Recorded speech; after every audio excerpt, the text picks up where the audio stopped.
governance risk compliance in Vietnam. Before we start, can we do a quick sound check? Can everyone hear me okay? Just want to do a quick sound check and see if everyone can hear me. Great, thanks so much. Then we can proceed. My name is Van Lee, and I'm the moderator for today's webinar, the fifth of the Investing in Vietnam webinar series, brought to you by Kpmg Vietnam.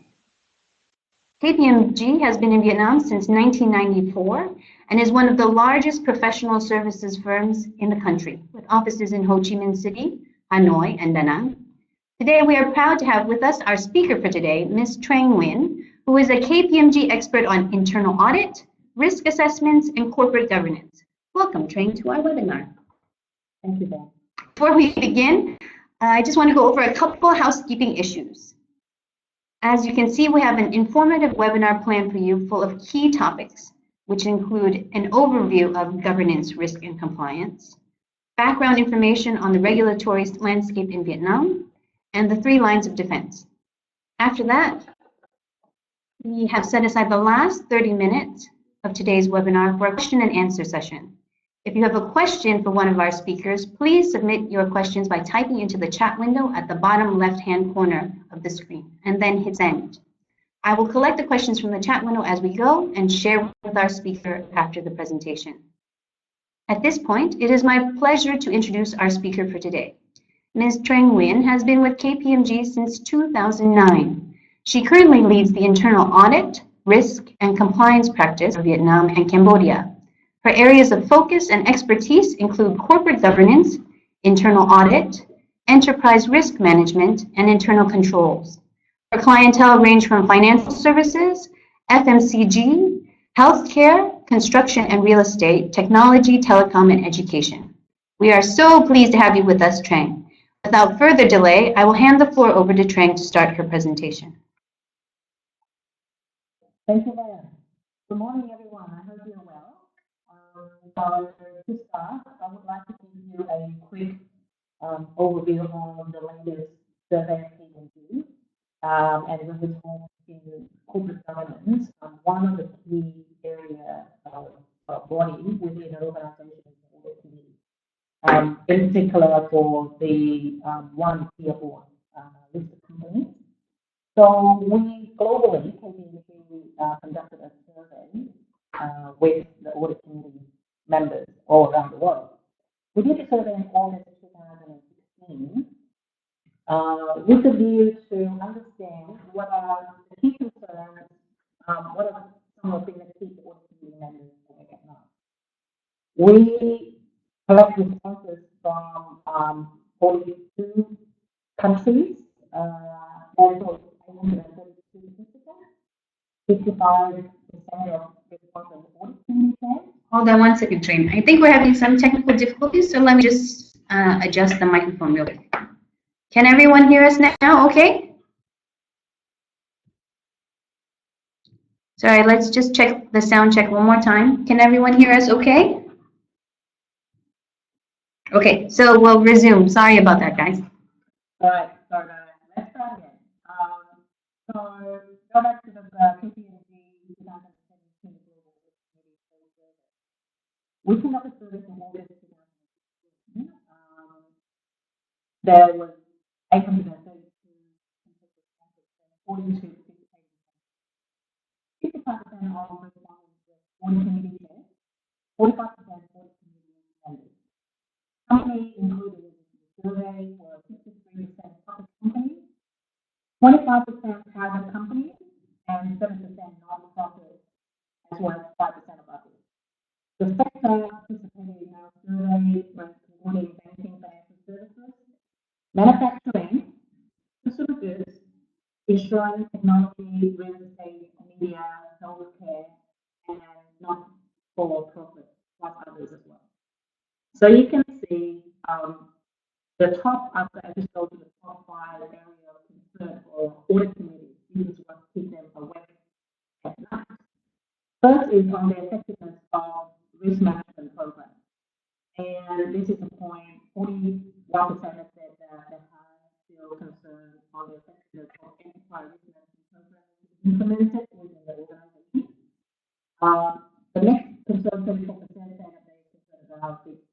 compliance with law and regulations. Managing cybersecurity risk is a big issue at the moment, and many companies, and of course keeping the audit committee up at night. Maintaining a control environment on company extended organizations. So for large multinational organizations where they now are operating in multiple jurisdictions all around the world, how do they have visibility on the control environment and what they implemented in their subsidiaries and affiliates? Sorry, folks, I think we're still having problems with audio. Let me just do one quick switch and then give me 5 seconds and then we'll resume. Hold on 1 second.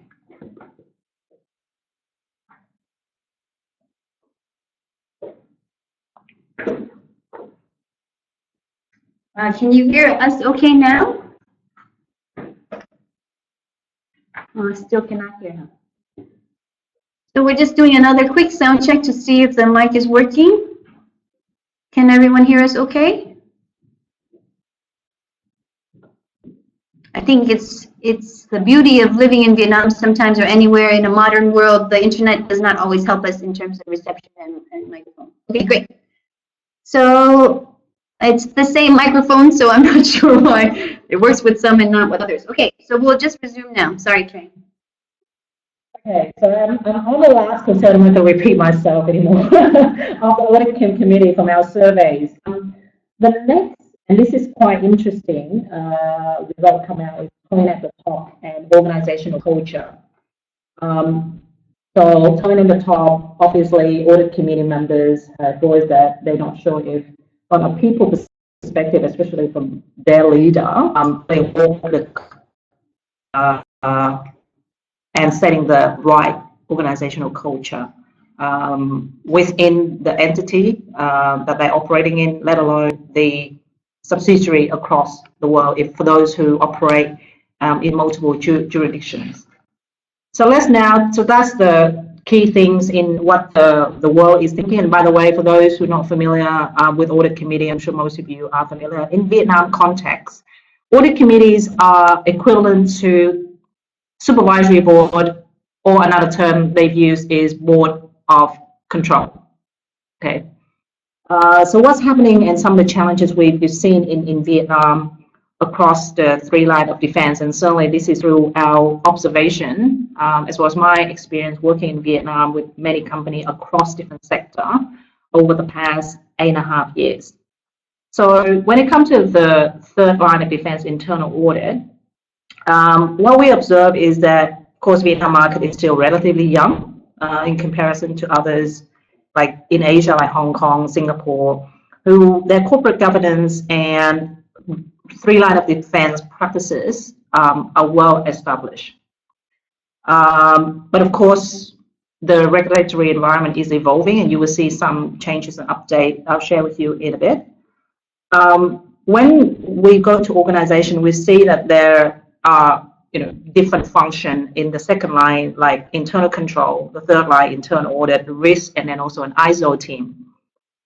Their role and responsibility, the practice that they are adopting are somewhat similar. So there's we observe confusion of who is responsible for what. Of course, there's reporting line different, but the nature of the work and how they conduct in terms of performing their review are similar in nature. The approach may be different. So there's questions around what is the optimal structure for the 3 line of defense here.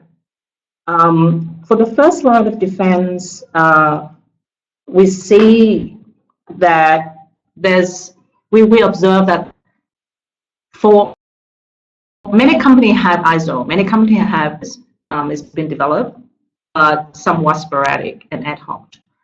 It's not consistent, some overlapped when we review the policy, in particular the procedure. There's some overlap, some missing that haven't been covered. And risk management, as well as compliance, has recently been established as a function in for the 2nd line of defense. Is still young, so they're still just starting out with baby step basically, and still learning on what good practice is about, and they're finding their way within the organizations. For internal audit, again, the view in many, in fact, organizations is that the policemen and just looking at compliance and low value adding. So the aspect of internal audit on providing consultancies advice is not there.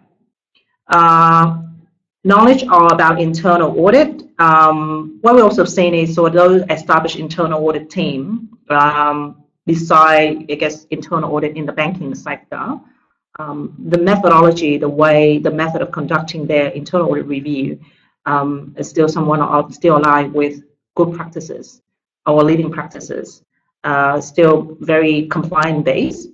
And also some of even the way they conducting, storing, keeping all the paperwork as an evidence of ensuring quality in the way they're conducting their internal review.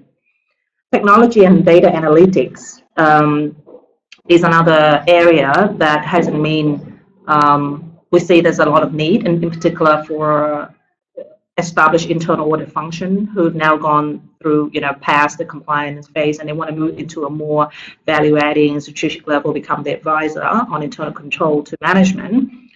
There's a need for applying technology to improve the way they conduct their internal audit review, to ensure consistency and quality, as well as data analytics to enhance their analysis of past performance, identify the gaps in the process, in internal control, as well as predicting future trends. So that is some for internal audit. Come to enterprise risk management. Enterprise risk management has been a buzzword, in my view, in Vietnam for a while. The challenge in implementing and maintaining an effective enterprise risk management program here is we see that for non-banks, there's lack of awareness. The banking sector, due to heightened regulations, there are many also guidelines on risk management, how to implement it, standard to be followed. But for non-financial services sector, it's still a bit of a challenge. There's leading companies have been implementing it, but to drive and maintain the effective process beside compliant risk. Strategic risk is another area that many companies haven't touched upon, and it's actually quite critical as part of effective risk management. Next, we see is because of this is a new area. Again, beside non-FS sector, the risk management professional for non-FS sector capability and knowledge is not really there or available in the market. It's also been enterprise risk management or risk management in general has been implemented based on regulatory requirement. So far, those who taking an approach of following better practices, they do it and have it in place for compliant purposes, or for certain sector that have stringent regulatory requirement when it comes to risk management around quality, safety. That's the only area of focus. For example, real estate and construction. And enterprise risk management as a function. Many organizations have say they've done risk management through the implementation of policy and procedures, but establishing a dedicated function and having a proper chief risk officer in those companies are not there yet. It's not evident yet. And most of the time, those who adopt risk management, the role of the CRO is also being performed by the CEO, for example, or the CFO in the interim. On the reporting line, going back to the third line a bit, reporting line, this slide, I just want to show you the left and the right-hand side. There's different reporting structure. So on the left-hand side, you can see that this is securities brokerage firm, investment fund, and public company in Vietnam. Currently, Vietnamese company still follow the two-tier board structure. So you have a control board and the directors or member of the council. You have internal audit report to, on the left-hand side, for some of these companies to the board of directors, and have an administrative reporting line to the CEO. For banking and other listed company in Vietnam, there's another also structure reporting line available. Internal audit in this instance report directly to the control board, and this is under the SBV requirement for banks, and have an administrative reporting line to the CEO. So within the same country, the governance structure for different sector is also slightly different. So hence sometimes the confusion. So what are some of the key regulations in Vietnam when it comes to corporate governance, three line of defense, internal audit, risk management, etc. So we'll break it down in different sector for you here. Insurance, banking, security brokerage, investment fund, public companies, joint stock company, and the draft one is just a new decree on internal audit that's pending issuance by the Ministry of Finance. So for insurance, there's decree 773 and circular 50, which is the guideline to implement the decree. That's typically how it works in Vietnam, right? You have a decree issued by the Prime Minister office, and you have circular which provides the detailed guidance. So here is also a give guideline on the role of internal audit, internal control within insurance company. For the banking sector, law on credit institution 47 and circular 44 issued in 2011 by the State Bank of Vietnam on internal control system and internal audit of the credit institutions, foreign banks branches. So it's stipulate very clearly the governance structure and the reporting line of internal audit in this space in this sector. Now, in the same FS sector, you have security broker. They have a different regulatory body, different regulator, who's the SSC. And SSC issue a circular under the Ministry of Finance, issue a circular 210 to provide very high-level guidance on the establishment of an operation of security company, and a high guidance on or mention of internal audit. Have a direct reporting line to the board of director. Investment fund, there's circular 212 as well. There's mention on the role of the internal audit.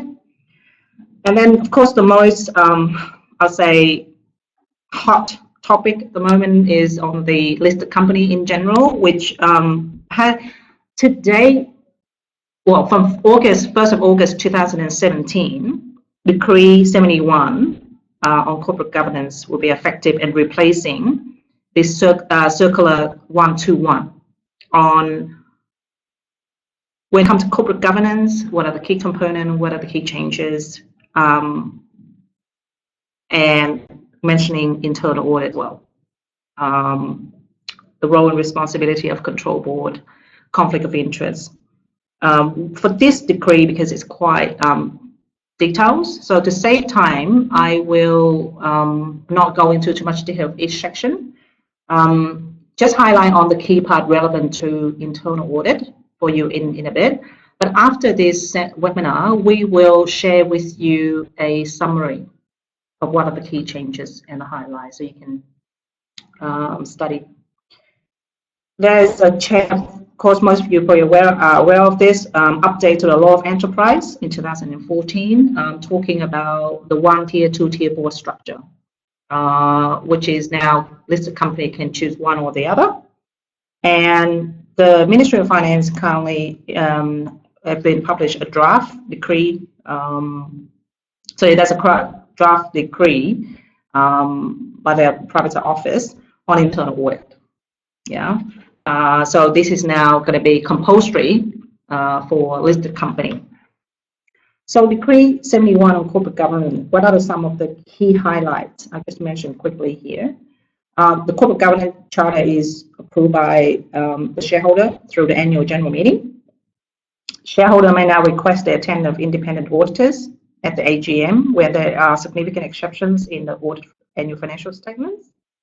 Reports on the operation of board of control or the control board.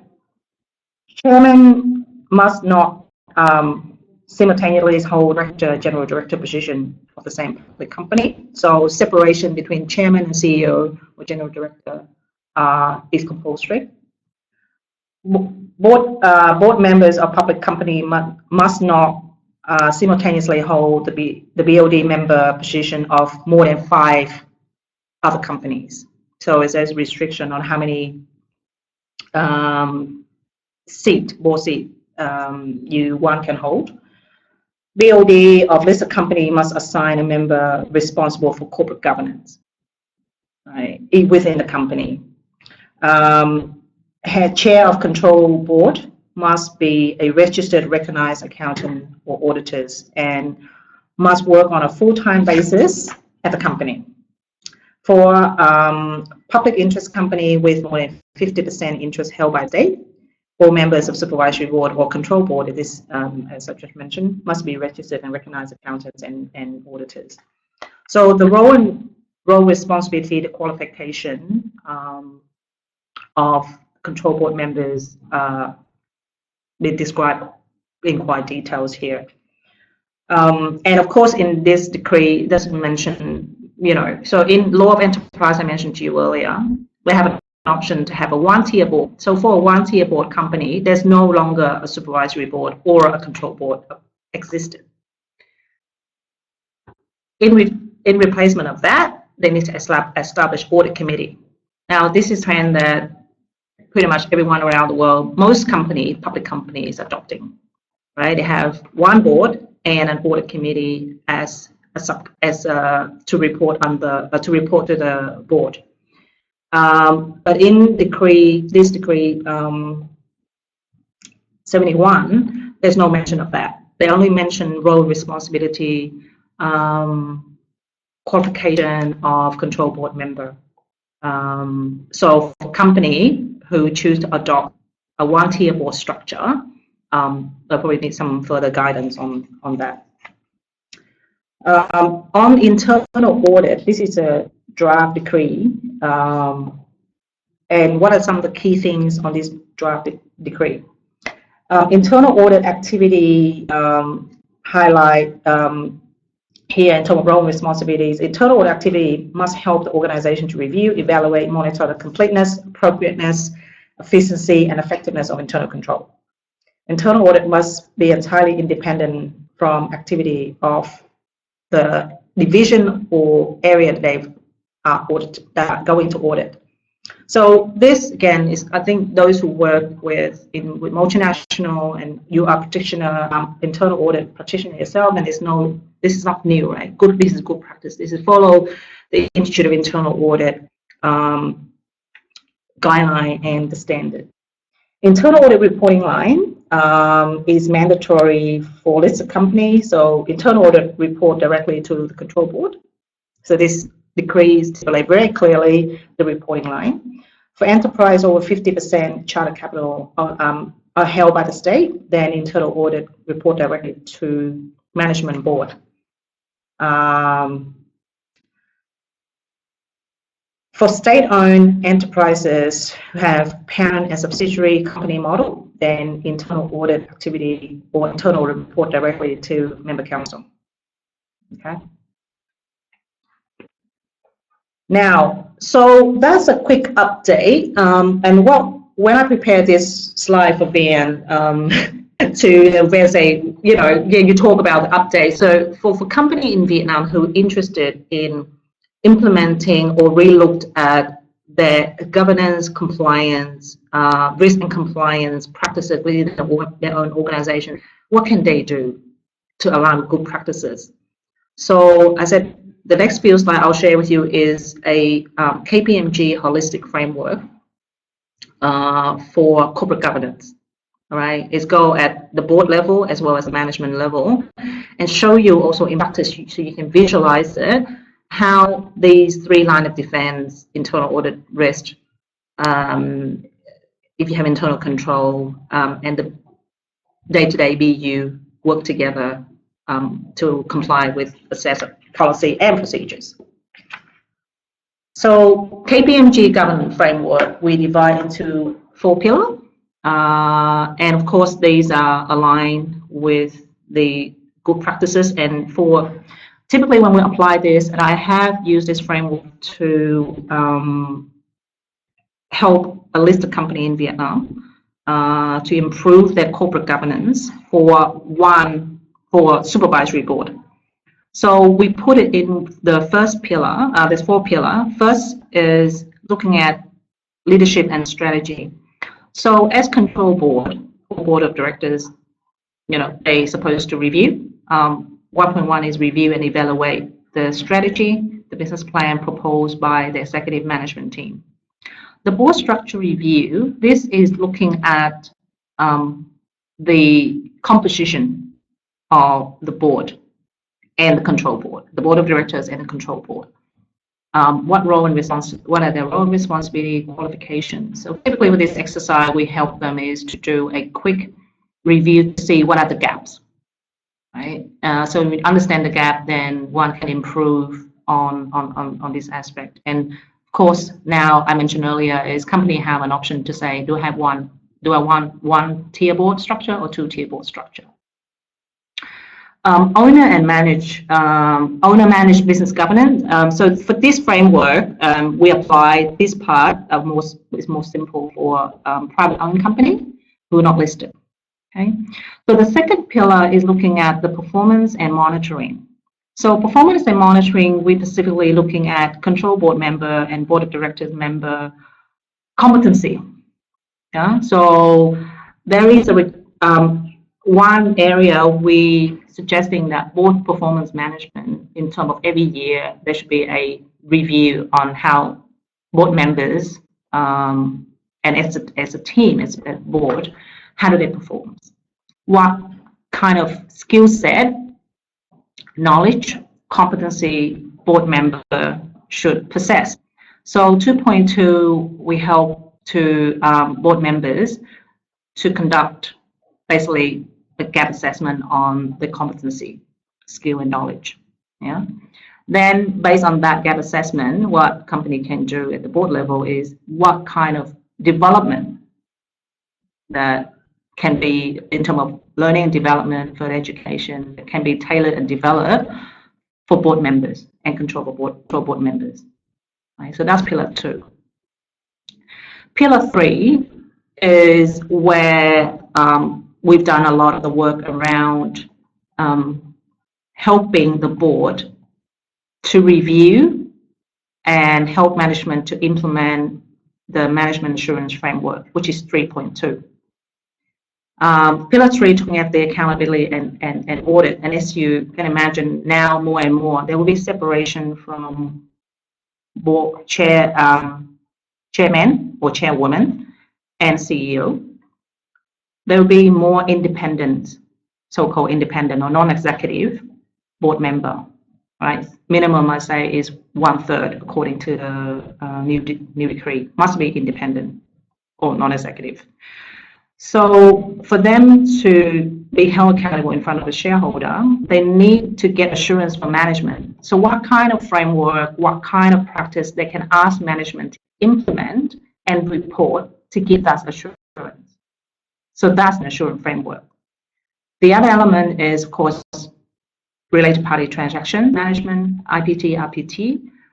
This is talking about, and this mentioned in Decree 71.2 on the conflict of interest management. And then 3.1 is looking at the board. If I have my subsidiary overseas, how do I manage those investments? What are the governance structure around there? Pillar 4 is the communication with stakeholders. So stakeholders here including shareholders, as you can see here. So 4.1, looking at the audit of disclosure statement, financial statement being one of them. Stakeholder management framework. So for those companies who want to adopt, who have multiple stakeholders, what should they do? How do they interact with different stakeholders? What information to communicate with them? How to communicate with them? And of course, 4.3 is sustainability reporting, CSR. Okay, that many companies also now adopting. And even I'm a company in Vietnam have done a review to see how they are, how compliant they are with the good practice when it comes to sustainability reporting. So next, I'm going to share with you for going back to the management framework. So as board member, typically there's a management of how can management team give them assurance. This is how. So we linked that to the 3 lines of defense. Okay. So in your company, whether you're listed or you're a subsidiary of a multinational, this concept actually applies across all. So here is we're linking enterprise risk management framework with what we call a adequacy and effectiveness monitoring framework. Enterprise risk management here is about identifying risk. So you talk ERM, this is it. So for those who choose to implement or already have ERM or some form of risk management in place, this is the first point of starting. Okay? But it going through a bit more detail, a more disciplined approach where we're looking at risk to align with the business objective, because without doing anything or trying to achieve something, I think we have risk. Then who is responsible for risk management? What are the control activities to be put in place? So to operationalize those control activities, how do we do it? Is the right-hand side. So there's 2 parts. So management, you have C-level, right? You have head of department, you have staff, and you have supervisors. And some will have operate in multiple jurisdictions. So one key thing that the C-suite need to do is developing policy and procedures. These are the baseline that lower level need to follow. What is acceptable, what's not acceptable. Some course organizations now move into fraud risk management, in particular now in the FS sector. Then once you implement policy procedures, how do you know that people comply? So there's 2 ways. One is you have the team, quote, internal control, or the risk management team, or ERM team, is of the same thing. Part of that process is they have to do regular review, right? But they have a direct reporting line to management. So that's regular review. So one way is go and check, get report, review, or get the control, obtain the evidence to ascertain that there's internal control has been implemented. Or you can, for those who have multiple location, like say for example banks, they typically use control self-assessment. So they pass the assessment of internal control back to the branch themselves, for example, right? Because they are the one who implement, so they should also can self-assess themselves. This is one way of saving basically human resources and headcounts, because risk management can be too big of a team and go and audit everything. So this is one technique that's been implemented quite well. Continuous auditing and monitoring is another one, which is about transaction monitoring. For those who have generated large volume-based transaction.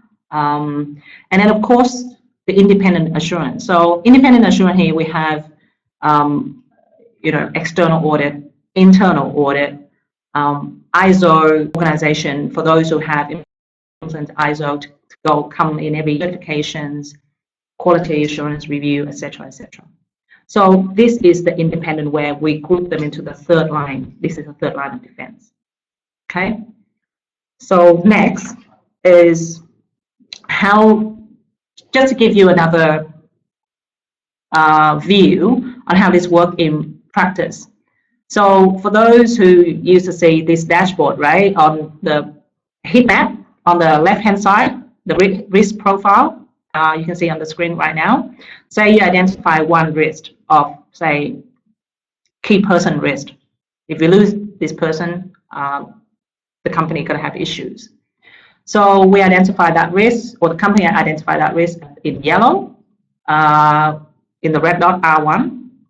Then the company or management will say we need to develop certain procedures, knowledge transfer, job rotation, etc., and make that mandatory, and put it in a policy and a procedures to execute that. So on the right-hand side, so identify risk, develop policy and procedure to mitigate that risk.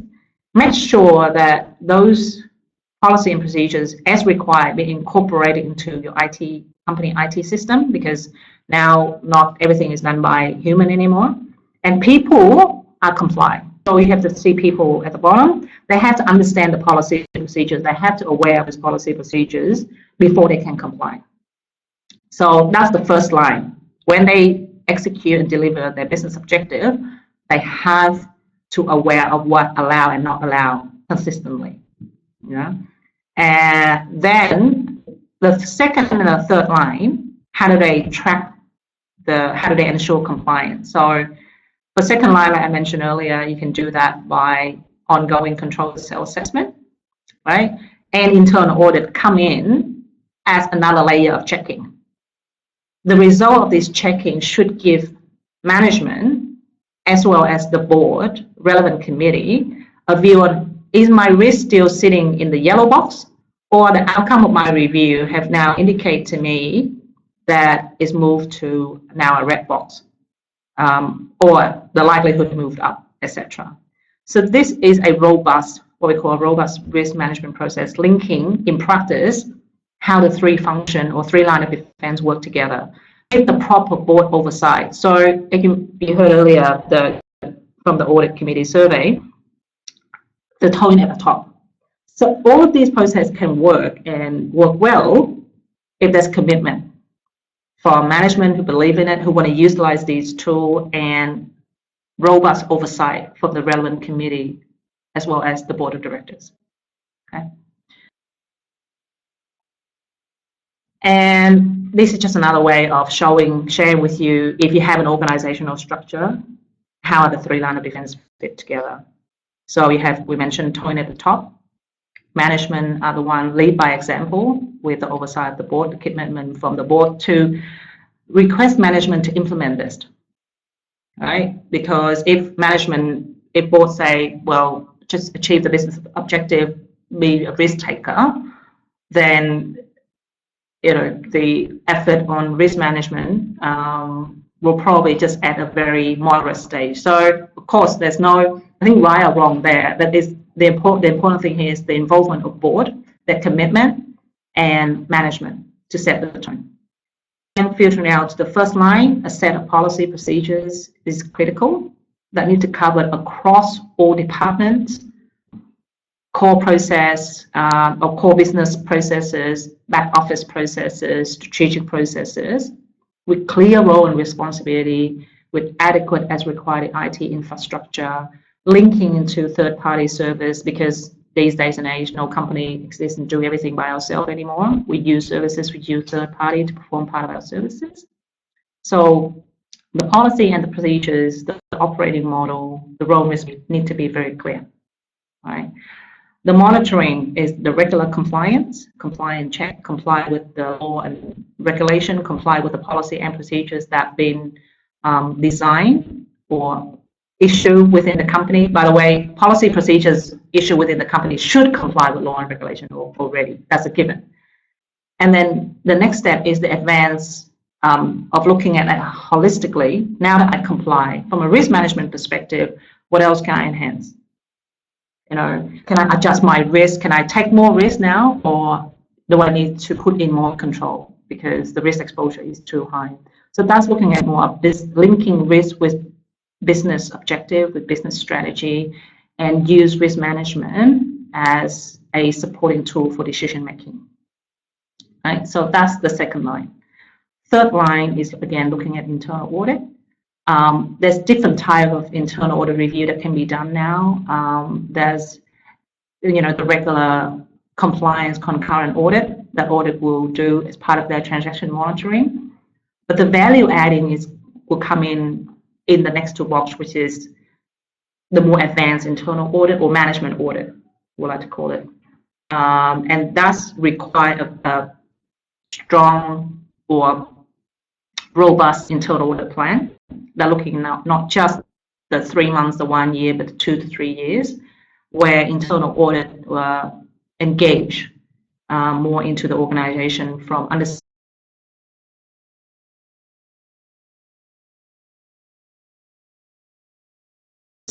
the company strategy, the company business plan, and become an internal techniques and method of audit, and support the board of directors to give them a view, perhaps board of directors, the company is achieving its objective, and at the same time they are managing various weaknesses. What else can be improved?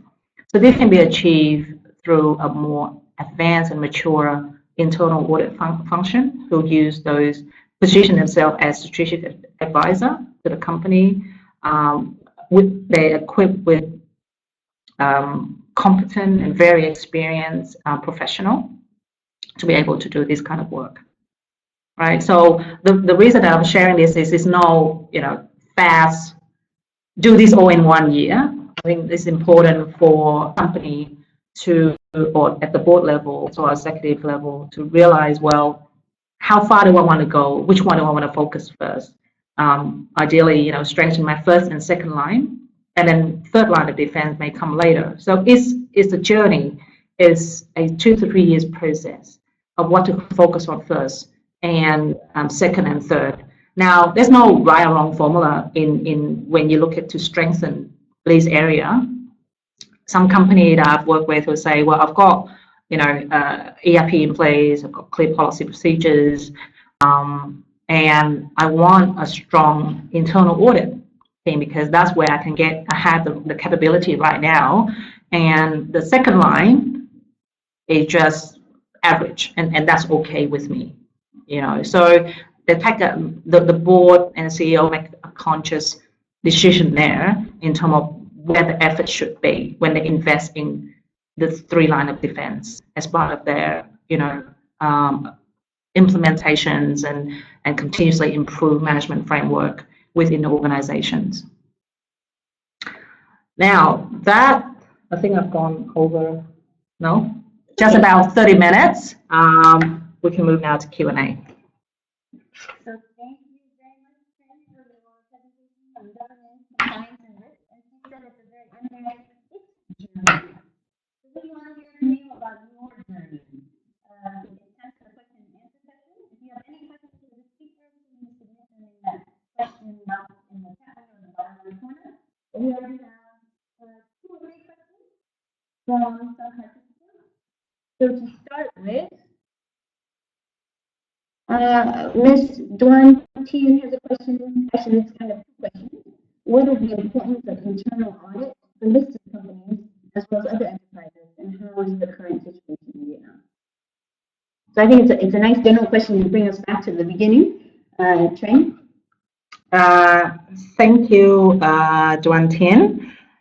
The importance of internal audit for listed company in Vietnam, I think internal audit has been a profession and in existence for many years all around the world.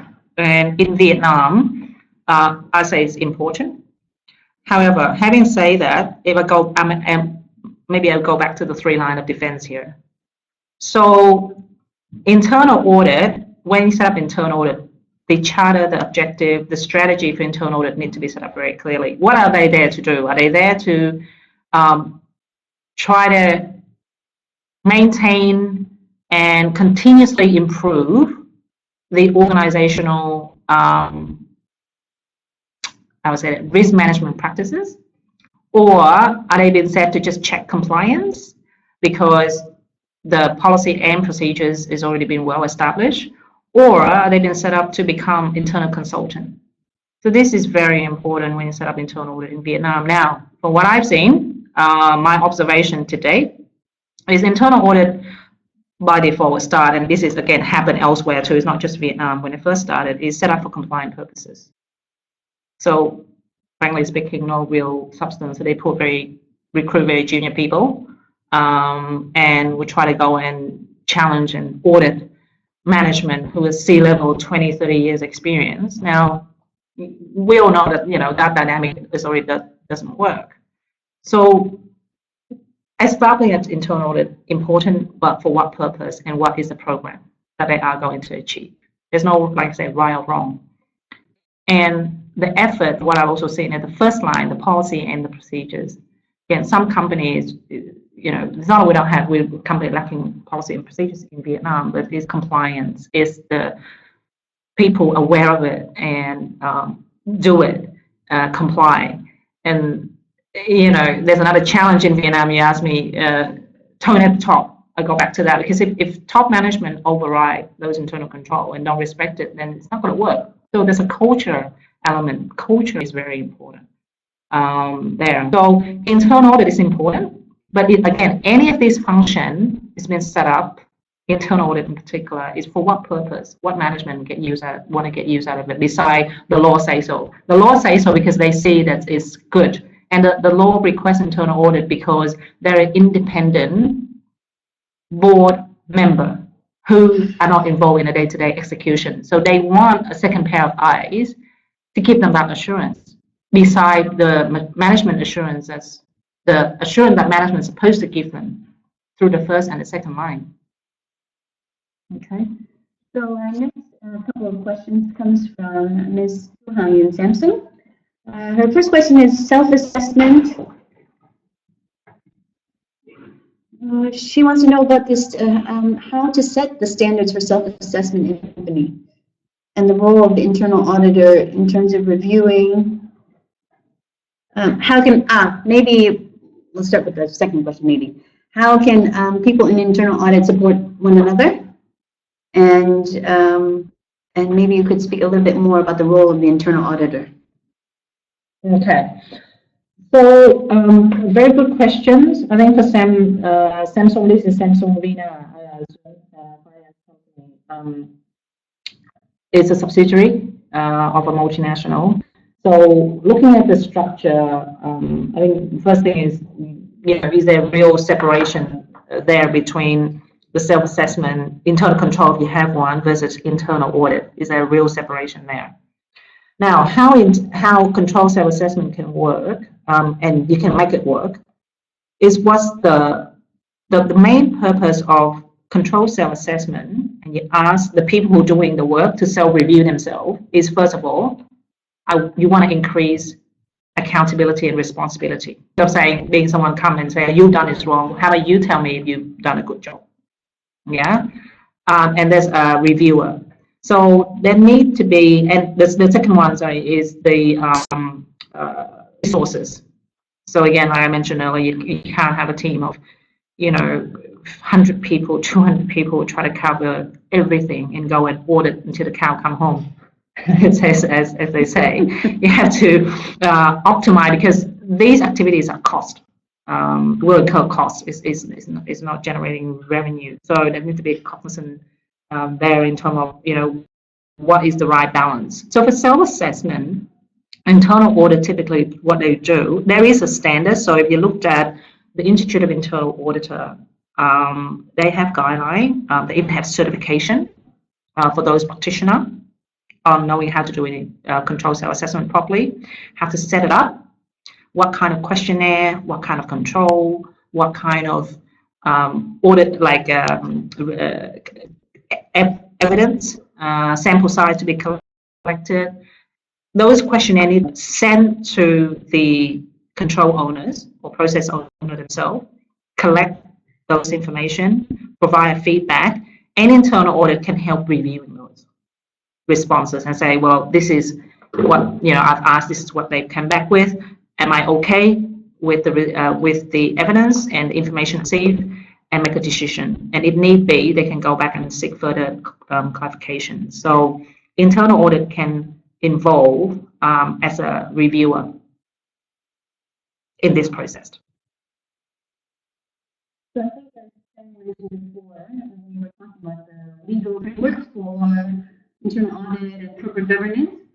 So we can put together something, an email update on, for example, Decree 71 and decree, as well as the draft decree on internal audit, if that's helpful for you all. And we still have about 10 minutes for a question and answer session. If you have other questions for Trang, anything about corporate governance or risk assessment or internal audit. Anyone has other questions? I think I have one question, which is that if one of the challenges is that it's being driven, corporate governance standards are being driven mostly by compliance and regulation, especially in financial services, public companies and listed companies, what are the benefits for non-public companies, non-financial services companies, and sort of be proactive in terms of approaching stronger corporate governance in their companies? The benefits in a nutshell is management, right? The owner, say this case, private company, can make conscious decisions knowing what risk they are taking, achieve business objective and manage risk at the same time. That's it. Now the difference coming is, if you're a private company and is run by a few individuals, they pretty much know what the risks are, and when they're making that decision. But when the company size grow bigger and bigger, then this process helps, because when you're managing a company of 100 people versus 1,000 people to 2,000 people, the complexity increase and changes, right? So how do you get visibility on what's going on at the lower level? Right, and the importance of doing this exercise and implement the 3 line of defense is you have a robust process to say, well, before I make a decision, I know what risk I'm taking, and I'm okay with that. I know where to get the information, so that's a benefit, right? Right away to respond, like even to a crisis, or when a crisis happens, I know what to say. That not to damage the brand or the company. I know that some CEO or chairman of charity, I just want to go and play golf, and still know that my company is still running well, and risk been managed. And if something happens, I get reported right away. So these are, of course, the benefits that these are the tools. Right, and in particular, if those owners don't want to be, or the chairman, chairwoman, and family members, or who would have run those company, don't want to be in the company day to day and pass on the operations or the day-to-day management to somebody else. This is some form of report that gives them that assurance, right?